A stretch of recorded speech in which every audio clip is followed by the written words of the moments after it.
Why the Sun and the Moon Live in the Sky. An African Tale, retold by Myrna Estes. Illustrated by Jing Lilly.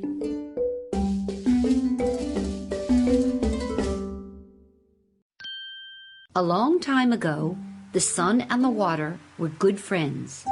They both lived on the earth together. The sun visited the water often, but the water never came to visit the sun. The sun asked the water, "Why don't you come to my house?" The water said, "Your house is too small. If I came with all my people, it would drive you out. You need a bigger house."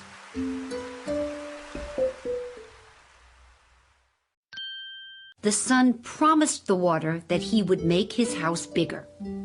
The sun went home and told his wife, the moon, about his promise. The very next day, the sun and the moon began to make their house bigger. They worked very hard, and soon their big house was finished.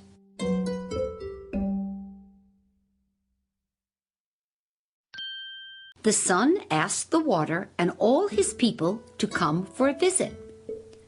"Is it safe to come in?" asked the water. "Yes, come in," said the sun and moon. The water began to flow in, followed by the fish and all the other water animals. At first, the water was up to the sun's knees. "Is it still safe to come in?" asked the water. The sun said, "Yes." So more water flowed in.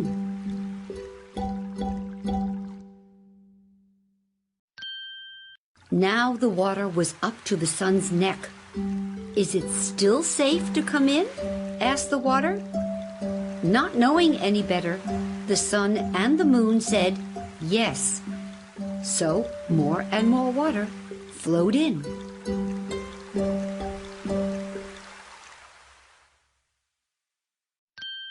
Now the sun and the moon had to stand on top of their roof. "Is it still safe to come in?" asked the water. Again the sun and the moon said, "Yes." The water soon went over the top of the roof. The sun and the moon couldn't live in their house anymore, so they moved up into the sky, and they have lived there ever since.